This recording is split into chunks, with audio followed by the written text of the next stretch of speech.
హల్లెలూయా. ఈరోజు తండ్రి అయిన దేవుడు మనతో మాట్లాడుతూ ఉన్నాడు. ఏంటంటే ఈరోజు తండ్రి అయిన దేవుడు మనతో చెప్తున్న మాట, సేవకులు లేదా క్రైస్తవులు లేదా దేవుని బిడ్డలు ఎలా ఉండాలి. రోజు దేవుడు మాట్లాడుతూ ఉన్నాడు. దేవునికి స్తోత్రం. హల్లెలూయా. క్రైస్తవులు ఎలా ఉండాలి, దేవుని బిడ్డలు ఎలా ఉండాలి, సేవకులు ఎలా ఉండాలి, దేవుడు ఈ దినము మనతో మాట్లాడుతూ ఉన్నాడు. దేవునికి స్తోత్రం. హల్లెలూయా.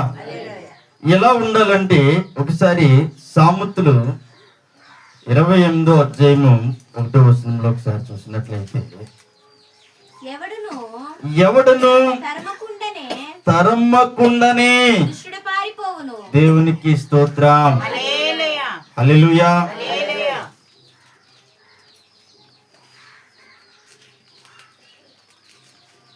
ఎవడును కూడా తరమకుండానే దుష్టుడు ఏం చేస్తాడండి? ఏం చేస్తాడు? పారిపోతాడు. దేవునికి స్తోత్రం. హల్లెలూయా. వాక్యం మాత్రమే వినండి, బయట ఆలోచించొద్దు. బయట ఆలోచనలు మీ దృష్టి అంతా కూడా దేవుని వాక్యం మీదే పెట్టండి. అక్కడక్కడ ఆలోచనలు అస్సలు ఆలోచించొద్దు. మనం దేవుని సన్నిధిలో ఉన్నాం, దేవుని వాక్యాన్ని మాత్రమే శ్రద్ధతో ఉందాం. చెబుతూ ఉన్నాడు తండ్రి అయిన దేవుడు, సాతానుగాడంట ఎవరు కూడా తరమకుండా దుష్టుడు పారిపోవును. నీతిమంతులు ఎలా ఉండాలి? నీతిమంతులు సింహం వలె ధైర్యముగా ఉందరు. దేవునికి స్తోత్రం. హల్లెలూయా. ఇప్పుడు నువ్వు ధైర్యముగా ఉండాలంటే నువ్వు ఎలా ఉండాలంటే దేవుని కుమార్తెవై ఉండాలి, దేవుని కుమారుడివై ఉండాలి. ఎలా ఉండాలండి? దేవుని కుమారుడివై ఉండాలి, దేవుని బిడ్డవై ఉండాలి. దేవునికి స్తోత్రం. హల్లెలూయా. హల్లెలూయా. దుష్టుడంట ఎవడు కూడా తరుముకుండా పారిపోతాడంట. ఎప్పుడు పారిపోతాడు? నువ్వు దేవుని కుమారుడు అయినప్పుడు, నువ్వు దేవుని బిడ్డవైనప్పుడు. దేవుని బిడ్డలు ఎలా ఉండాలంటే ధైర్యముగా ఉండాలి. దేవునికి స్తోత్రం. హల్లెలూయా. ఉదాహరణకి మనం చూసినట్లయితే దావీదు మహారాజును చూసినట్లయితే ఎంతో ధైర్యముతో, చూడటానికి చిన్నవాడే గొలియాతును చూసినట్లయితే గొలియాతు 12 మూరలు హైట్. దేవునికి స్తోత్రం. హల్లెలూయా.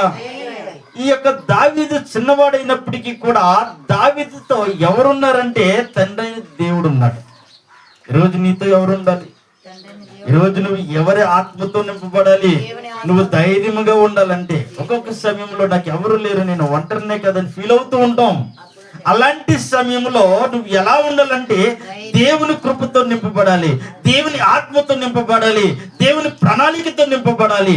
నువ్వు దేవునితో బలముగా నింపబడితే దేవుడే నీకు ధైర్యాన్ని ఇస్తాడు. గట్టిగా చెప్పకూడదు? హల్లెలూయా. హల్లెలూయా. తండ్రి దేవుడే నీకు ధైర్యాన్ని ఇస్తాడు. ఆయన నీకు తోడుగా ఉంటాడు, ఆయన నీకు నీడగా ఉంటాడు, ఆయన నీకు అండగా ఉంటాడు. దావీదు మహారాజుకి తండ్రి దేవుడే అండగా ఉన్నాడు, తోడుగా ఉన్నాడు, బలముగా ఉన్నాడు. ఇజ్రాయేల్ అందరూ కూడా ఈ యొక్క గొలియాతుని ఎదిరించలేకపోతూ ఉన్నారు. కానీ దావీదు, ఈరోజు దేవుడు నీ ప్రాణాన్ని నా చేతికి అప్పగిస్తున్నాడని దావీదు ధైర్యంతో వెళ్ళి అక్కడ నుంచొని ఉన్నాడు. ఆయన చూసి గొలియాతు అంటున్నాడు, నేను ఏమన్నా కుక్కను అనుకున్నావా? కర్ర తెచ్చి ఉన్నావు. నేను ఏమన్నా కట్టడానికి తాడు తెచ్చి ఉన్నావు. ఆయన్ని చూసి ఎగతాళి చేస్తూ ఉన్నాడు. దావీదు అంటున్నాడు, నేను ముక్కల కింద నరికి కాగలిగి గద్దలకి ఎగరేస్తానని గొలియాతు ఎగతాళి చేస్తూ ఉన్నాడు. ఒకటే మాట అన్నాడు దావీదు, ఈ రోజు దేవుడు నీ ప్రాణాన్ని నా చేతికి అప్పగిస్తూ ఉన్నాడు. గడిగినప్పుడు హల్లెలూయా. ఎందుకో తెలుసా? ఆయన మీద బలమైన కృప, దేవుని ఆత్మ ఉన్నది. పొద్దున్న లెగితే దేవుని ప్రార్థన, పొద్దున్న లెగితే ఆయన స్తుతిస్తూ ఉన్నాడు, ఆరాధిస్తూ ఉన్నాడు, పాటలు పాడుతూ ఉన్నాడు. వాయిద్యాలు వాయిస్తూ ఉన్నాడు. ఈరోజు మనం ప్రార్థన చేస్తున్నామా? ఉదయకాలంలో ప్రార్థన చేస్తున్నామా? ఉదయకాలంలో లేచి ఆయన స్తుతిస్తూ ఉన్నామా? ఆయన ఆరాధిస్తూ ఉన్నామా? స్తుతించాలి, ఆరాధించాలి. అప్పుడే కదా దేవునికి తోడుండేది, అప్పుడే కదా నీకు ధైర్యం ఉండేది. క్రైస్తవులు ఎలా ఉండాలి? దేవుని ఆత్మతో నింపబడాలి, సింహం వలె ధైర్యంగా ఉండాలి. తండ్రిని దేవుడు చెప్తున్నాడు మరలో ఇంకో మాట, సేవకులు ఎలా ఉండాలంటే సామెతలు 19వ అధ్యాయము 1వ వచనంలో ఒకసారి చూసినట్లయితే తండ్రిని దేవుడు మాట్లాడుతూ ఉన్నాడు. ఎలా ఉండాలి? బుద్ధిహీనుడైన తన పెదవులతో మూర్ఖంగా మాట్లాడువాడి కంటే యథార్థముగా ప్రవర్తించు దేవునికి స్తోత్రం. హల్లెలూయా, హల్లెలూయా. బుద్ధిహీనుడైన తన పెదవులతో మూర్ఖముగా మాటలాడు వానికంటే యథార్థంగా ప్రవర్తించు దరిద్రుడే, యథార్థంగా ప్రవర్తించు దరిద్రుడే శ్రేష్ఠుడు. దేవునికి స్తోత్రం. ఉదాహరణకి మనం చూసుకున్నట్లయితే లాజరును మనం చూసుకున్నట్లయితే లాజరు దరిద్రుడు. లాజరుకి తినడానికి ఆహారం లేదు, కట్టుకోవడానికి బట్టలు లేవు, వస్త్రములు లేవు, ఇల్లు లేదు, ఏమీ లేదు. చివరికి తన దేహము కూడా పాడైపోయే పరిస్థితిలో ఏర్పడింది. దేవునికి స్తోత్రం. హల్లెలూయా. చివరికి తన దేహం అంతా పాడైపోతూ ఉన్నది. ధనవంతుడైతే ఎర్రవీగిపోతూ ఉన్నాడు, గర్వముతో నిండిపోతూ ఉన్నాడు. కానీ దరిద్రుడే ఇక్కడ ఏమై ఉన్నాడంటే శ్రేష్ఠుడై ఉన్నాడు. దరిద్రుడే దేవుని మాటని వింటూ ఉన్నాడు, ఆలకిస్తూ ఉన్నాడు, ఆయన పట్ల నమ్మకము కలిగి ఉన్నాడు. ఈరోజు నువ్వు ఉంటున్నావా? ఈరోజు మనం ఉంటున్నామా? ఈరోజు మనము దేవుని పట్ల విశ్వాసం కలిగి ఉన్నామా? నమ్మకము కలిగి ఉన్నామా? భయభక్తులు కలిగి ఉన్నామా? దేవుని పట్ల నమ్మకము కలిగి ఉండాలి. ఈ లోకంలో మనుషుల పట్ల కాదు నమ్మకము. మనుషులు నీకు ఏమి కూడా మేలు చేయరు. నీకు మేలు చేసేవాడు ఎవడన్నా ఉన్నాడంటే, నిన్ను ఆదుకున్నవాడు ఎవడన్నా ఉన్నాడంటే, నీ రోగమును తొలగించేవాడు ఎవరైనా ఉన్నారంటే, నీ బాధను తొలగించేవారు ఎవరైనా ఉన్నారంటే, నీకున్న సమస్యలు తొలగించేవారు ఎవరైనా ఉన్నారంటే ఒక్క యేసయ్య ఒకటి. హల్లెలూయా, హల్లెలూయా. బీద లాజరుని తండ్రి దేవుడు ఆదుకున్నాడు. తండ్రి దేవుడు ఈ లోకంలో కష్టాలు భరించి ఉన్నాడు, అవమానాలు భరించి ఉన్నాడు, వ్యాధులు భరించి ఉన్నాడు, ఆకలి దెబ్బలు భరించి ఉన్నాడు, ఇల్లు లేక ఒంటరిగా జీవిస్తూ ఉన్నాడు. అలాంటి సమయంలో ఎన్నో కష్టాలు పడి ఎన్ని కష్టాలు పడినప్పటికీ కూడా దేవుణ్ణి మాత్రమే విడిచిపెట్టలేదు. ఈరోజు నువ్వు కూడా దేవుని విడిచిపెట్టకూడదు. ఎవరు లేకపోయినా, ఇంట్లో తినడానికి ఆహారం ఉన్నా లేకపోయినా, ఒంటరిగా ఉన్నా, ఏకాకి వలె ఉన్నా, దేవుణ్ణి మాత్రం విడిచిపెట్టకూడదు. దేవుడే మనకి తోడు, దేవుడే మనకి ఉండ, దేవుడే మనకి నీడ, దేవుడే మనకి కొండ, దేవుడే నీకు దారి చూపించేవాడు. నువ్వు చనిపోతే ఆయన పక్కన తీసుకెళ్లి కూర్చోబెట్టేవాడు నా యేసు ఒకడే.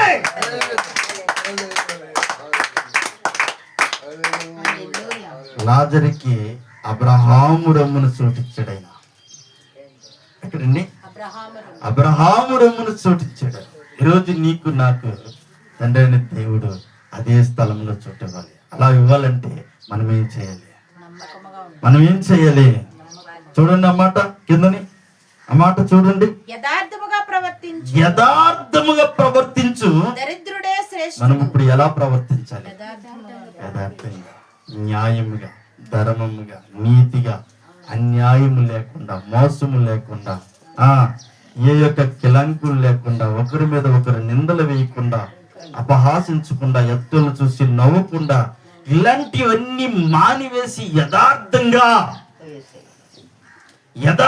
మనం ఎప్పుడు ఉంటామో అప్పుడు దేవుడు మనల్ని దీవిస్తాడు.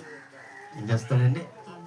యథార్థముగా మనం ఉంటామో అప్పుడు దేవుడు మనల్ని దీవిస్తాడు. దేవునికి స్తోత్రం.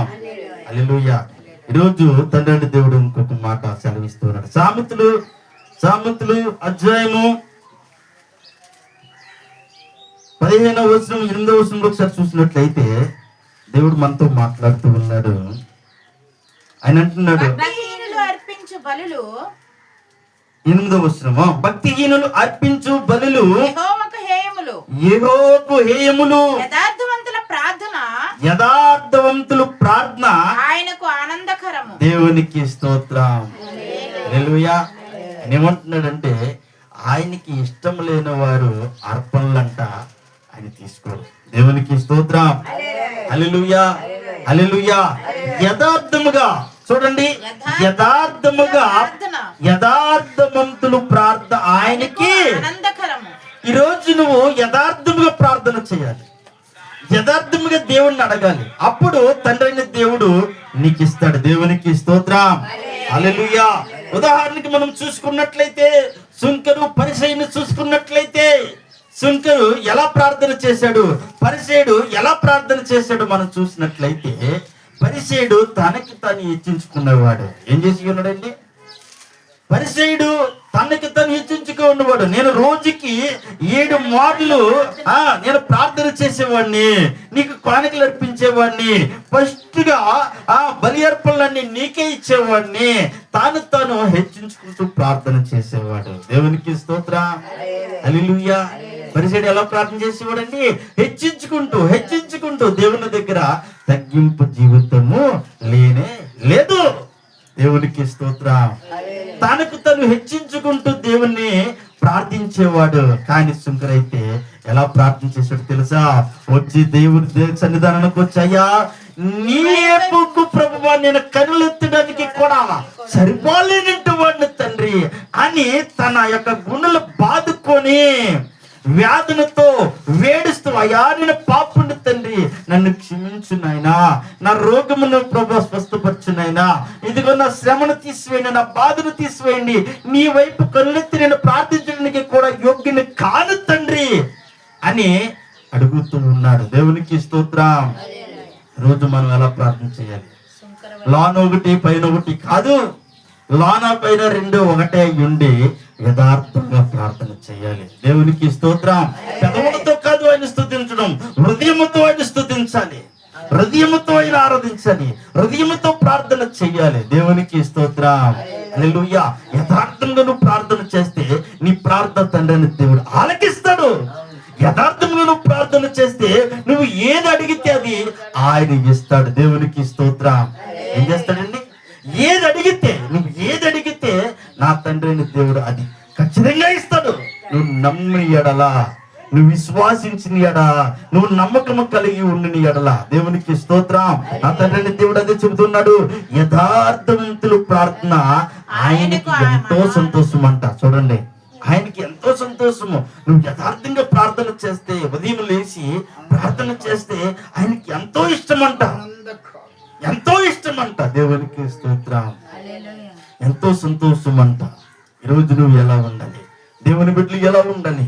ఆయన సేవకులు ఎలా ఉండాలి? ఆయన కుమారుడు ఎలా ఉండాలి? యథార్థముగా ప్రవర్తించాలి. దేవునికి స్తోత్రం. అదే చెప్తూ ఉన్నాడు నా తండ్రి అయిన దేవుడు. 1 పేతురు 4:3 చెబుతూ ఉన్నాడు తండ్రి అయిన దేవుడు. ఒకసారి చూద్దాం. 1 పేతురు 4:3 తండ్రి అయిన దేవుడు ఈ రీతిగా మాట్లాడుతూ ఉన్నాడు.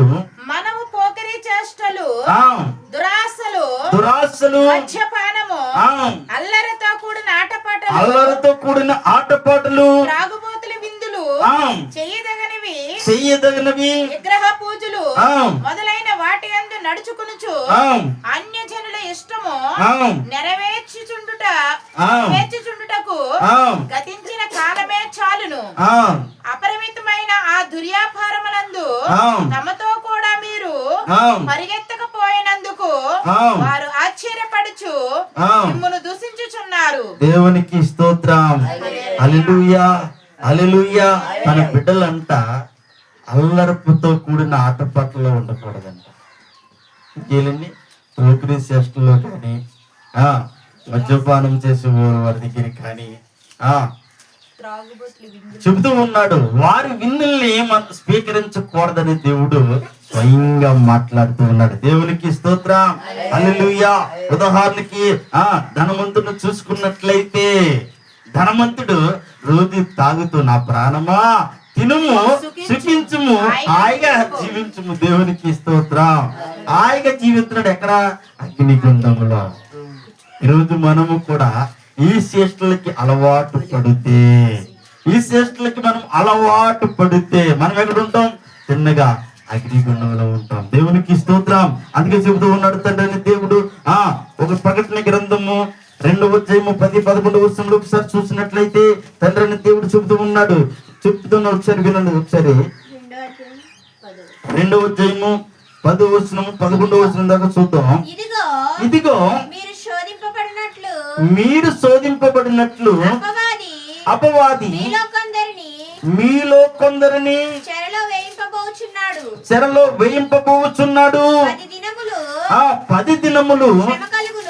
10 దినములు శ్రమ కలుగును, మరణము వరకు. చూడండి, మరణము వరకు మనం ఎలా ఉండాలంటే నమ్మకము కలిగి ఉండాలి. మరణం వచ్చేంత వరకు తండ్రిని దేవుణ్ణి విడిచిపెట్టకూడదు. అప్పుడు కూడా మనము నమ్మకము కలిగి, విశ్వాసము కలిగి, భయభక్తులు కలిగి దేవుని పట్ల నమ్మకము కలిగి ఉండాలి. దేవునికి స్తోత్రం. హల్లెలూయా, హల్లెలూయా. ఇంకా కూడా కింద ఒక మాట చెబుతూ ఉన్నాడు. చూడండి, నువ్వు నమ్మకము కలిగి ఉంటే, నువ్వు విశ్వాసము కలిగి ఉంటే, భయభక్తులు కలిగి ఉంటే, నా తండ్రి దేవుడు చెప్తున్నాడు, నీకు నేను జీవ కిరీటం ఇచ్చేదని కిరీటం. హల్లెలూయా. ఎవరినైనా జీవ కిరీటం ఇస్తాడంట. ఇప్పుడు నువ్వు నమ్మకము కలిగి ఉన్నప్పుడు, నువ్వు యథార్థముగా ఉన్నప్పుడు, నువ్వు భయభక్తులు కలిగి ఉన్నప్పుడు, ఆయన పట్ల విశ్వాసము కలిగి ఉన్నప్పుడు చెబుతూ ఉన్నాడు, ఆయన జీవ కిరీటం నీకు ఇస్తానంటున్నాడు. దేవునికి స్తోత్రం. హల్లెలూయా. ఇంకా కూడా మాట కింద చదువుదాం. సంగములతో ఆత్మ చెప్పుచున్న మాట చెవులు గలవాడు వినును గాక. చూడండి, దేవుడు చెప్తున్న మాట చెవులు గలవాడు వినును గాక. జయించువాడు రెండవ మరణము వలన ఏ హానియు చెందడు. గట్టిగా చెప్పకూడదాం. హల్లెలూయా, హల్లెలూయా. విశ్వాసం కలిగి, నమ్మకము కలిగి, భయభక్తులు కలిగి దేవుని పట్ల నువ్వు ఆయన కృపను పొందుకుంటే రెండవ రాకడ సమయంలో నువ్వు ఎత్తబడతావు. మరణము నిన్ను అంటనే అంటదు, మరణము నిన్ను ముట్టనే ముట్టదు. మరణము విరిసి, ఆ ముళ్ళుని విరిసి గెలిచిన వాడు ఎవరైనా ఉన్నారంటే నా తండ్రి దేవుడు ఒకడే. దేవునికి స్తోత్రం. హల్లెలూయా. ఎవరండి? నా తండ్రి దేవుడు ఒక్కడే. చెప్పి ఉన్నాడు, నేను 3వ దినమును లేవిస్తాను, లెగిసి కనపడతాను. అందరికీ కూడా, అందరికీ కనిపించి అందరితో మాట్లాడి ఆరోహణుడై వెళ్ళాడైన. దేవునికి స్తోత్రం. ఈ లోకంలో చెప్పి 3వ దినం నేను చనిపోతాను, మరలా 3వ దినం లేస్తానని చెప్పిన వారు ఎవరును లేరు. చెప్పి ఉన్నారు కానీ లేవలేదు. కానీ లేచి చూపించిన వాడు ఎవరన్నా ఉన్నాడంటే నా తండ్రిని దేవుడు ఒకటి మాత్రమే. దేవునికి స్తోత్రం. హల్లెలూయా. నువ్వు నీతిగా ఉంటే, నువ్వు యథార్థంగా జీవిస్తే, తండ్రి పట్ల నమ్మకం కలిగి ఉంటే నా తండ్రిని దేవుడు చెబుతూ ఉన్నాడు, నిన్ను దీవిస్తాను అంటున్నాడు, నిన్ను ఆశీర్వదిస్తున్నాడు, మరణము నిన్ను ముట్టదని చెబుతూ ఉన్నాడు. దేవునికి స్తోత్రం. ఉదాహరణకి మనం చూసినట్లయితే యోగును మనం చూసినట్లయితే, యోగు తండ్రిని దేవుని పట్ల నమ్మకము కలిగి, విశ్వాసము కలిగి, భయభక్తులు కలిగి ఉన్న సమయంలో, యథార్థంగా జీవిస్తున్న సమయంలో సాతానుడు వారవలేక ఆయన ఎంతగానో శోధించాడు. చివరికి ఎవడు ఓడిపోయాడు? సాతానుడు ఓడిపోయాడు. దేవునికి స్తోత్రం. హల్లెలూయా. వారవులకి ఏం చేశాడు? తన బిడ్డలను నాశనం చేశాడు. వారవులకి ఏం చేశాడు? తన దగ్గర ఉన్న పని వారిని దూరం చేశాడు. వారవులకి ఏం చేశాడు? తన భార్యను కూడా దూరపరిచి ఉన్నాడు. వారవులకి ఏం చేశాడు? తన ఆస్తి అంతా కూడా పోగొట్టి ఉన్నాడు. వారవులకి ఏం చేసి ఉన్నాడు? మేకల్ని, గోధుల్ని, ఆవుల్ని, గొర్రెల్ని, అన్నిటిని కూడా, ఒంటిని, సమస్తాన్ని నాశనం చేశాడు. అయినా కానీ చివరికి తన దేహం మీద కురుపులతో, రసిలతో, విశ్రాంతితో చూడడానికి అసహ్యకరంగా ఉన్న సమయంలో ఎవరు కూడా ఆయన చూసి అసహించుకునేవారు కదా. తన భార్య కూడా, ఇంకెందుకు నువ్వు దేవుడు నమ్ముతున్నావు, ఇంకెందుకు నువ్వు యేసయ్య అంటున్నావు, ఇంక యేసయ్యని విడిచిపెట్టు అన్నా సరే, మూర్ఖురాలు మాట్లాడినట్టు నువ్వు మాట్లాడకు, నువ్వు కూడా నన్ను విడిచి వెళ్ళిపో. కానీ నా దేవుడు నేను ఎలా పుట్టానో మరలా అలాగే తీసుకున్నాను. నా తండ్రిని దేవుడు ఆయనే నన్ను తీసుకెళ్ళును, ఆయన నన్ను రక్షించును, ఆయన నన్ను కాపాడును, ఆయన దగ్గరికి నేను వెళ్ళిపోతాను అని చెప్పి ఉన్నాడు. దేవునికి స్తోత్రం. అంత విశ్వాసం. ఈరోజు నువ్వు మాట్లాడగలవా అలాగా? ఈరోజు నువ్వు చెప్పగలవా, నా తండ్రి అయిన దేవుడు నాకు ఏమి ఇచ్చినో, నేను ఎలాగొచ్చినా తల్లి గర్భంలో దిగంబరంగా వచ్చిన మరి తిరిగి దిగంబరంగానే నేను వెళ్ళిపోతాను అని మనం చెప్పగలదుమా? ఏమి కూడా ఈ లోకము నుంచి మనము తీసుకుని వెళ్ళలేం. దేవునికి స్తోత్రం. ఏమి తీసుకెళ్ళము? ఒకటే, దేవుని ఆత్మ, దేవుని కృప కలిగి ఉంటే నువ్వు దేవుని సన్నిధానికి వెళ్తావు. దేవునికి స్తోత్రం. దేవుని కృప లేకుండా, దేవుని ఆత్మ కలిగి లేకుండా ఉంటే నువ్వు తిన్నగా నరకానికి వెళ్ళిపోతావు. నా యేసయ్య ఈ దినము సెలవిస్తూ ఉన్నాడు. దేవునికి స్తోత్రం. హల్లెలూయా. చెబుతూ ఉన్నాడు, నా యేసయ్య చెబుతూ ఉన్నాడు, యోబు ఎంతో నమ్మకము కలిగి ఉన్నాడు, భయభక్తులు కలిగి ఉన్నాడు. ఎంత పోగొట్టుకున్నాడో, ఎంత అవమానపడ్డాడో, ఎంత తన దేహం అంతా క్షీణించిపోయిందో దానికి రెట్టింపులు బహు ఆశీర్వాదం ఆయనకు వచ్చేసింది. ఇక్కడికి తప్పకూడదు. హల్లెలూయా. నువ్వు అంత నమ్మకముగా ఉండాలి. మరణం వచ్చేంత వరకు కూడా మనం ఎలా ఉండాలంటే నమ్మకము కలిగి ఉండాలి. ఇక్కడికి తప్పకూడదు. హల్లెలూయా. హల్లెలూయా. మరో వాక్యం మీకు చూపించి నేను ముగిస్తాను. రోమా 6వ అధ్యాయము 23వ వచనంలో ఒకసారి చూసినట్లయితే, రోమా 6వ అధ్యాయము 23వ వచనంలో నీతి విషయమై నిర్బంధము లేని వారై ఉంటిరి. అప్పటి క్రియల వలన మీకేమి ఫలము కలిగెను? వాటిని గురించి మీరిప్పుడు సిగ్గుపడుచున్నారు కారా? వాటి అంతము మరణమే. అయినను దేవునికి స్తోత్రం. హల్లెలూయా. హల్లెలూయా. 6:23వ వచనంలో యాలయనగా పాపము వలన వచ్చు జీతము మరణము. అయితే దేవుని కృపావరము మన ప్రభు అయిన క్రీస్తు యేసునందు నిత్య జీవము. గట్టిగా చెప్పకూడదు. హల్లెలూయా. హల్లెలూయా. యాలయనగా పాపము వలన వచ్చు జీతము మరణమంట. దేవునికి స్తోత్రం. యాలయనగా నువ్వు ఎంత కష్టపడినా, మోసం చేసి కష్టపడితే, మోసం చేసి అన్యాయంగా సంపాదిస్తే అదంతా వ్యర్థమని చెప్తూ ఉన్నాడు నా తండ్రి దేవుడు. దేవునికి స్తోత్రం. హల్లెలూయా. పాపము వలన వచ్చే జీతము మరణము. ఉదాహరణకు మనం చూసుకున్నట్లయితే ఇస్కరియోతు యోధ దేవుణ్ణి ప్రేమించి ఉన్నాడు, దేవుడితో నడిచి ఉన్నాడు, దేవుని చేసిన అద్భుత కార్యములు చూసి ఉన్నాడు. కానీ ఏం చేస్తున్నాడు తెలుసా? తండ్రి అని దేవుణ్ణి డబ్బులకి అమ్మేస్తూ ఉన్నాడు. దేవునికి స్తోత్రం. ఆ డబ్బులతో ఏమన్నా ఆయన తిన్నాడా? ఆ డబ్బులతో ఏమైనా ఆయన బాగుపడ్డా? ఆ డబ్బులతో ఏమైనా ఆయన ఆనందంగా జీవించాడా? లేదు. ఆయనకి ఏమి సంభవించిందంటే మరణము సంభవించింది. పాపము వలన వచ్చే జీతము మరణము. యథార్థముగా సంపాదిస్తే ₹1 అనేది చాలు. యథార్థంగా నువ్వు కష్టపడి సంపాదిస్తే నీకు వచ్చిన ₹10 నిన్ను తృప్తిగా పడుకొనిస్తాయి, నీకు తృప్తిగా ఆహారాన్ని ఇస్తాయి, తృప్తిగా నిన్ను జీవింపజేస్తాయి. అన్యాయంగా వచ్చిన ఏ డబ్బు కూడా నీకు మరణాన్ని దారి చూపిస్తాయి. కలిగిదపడదా? హల్లెలూయా.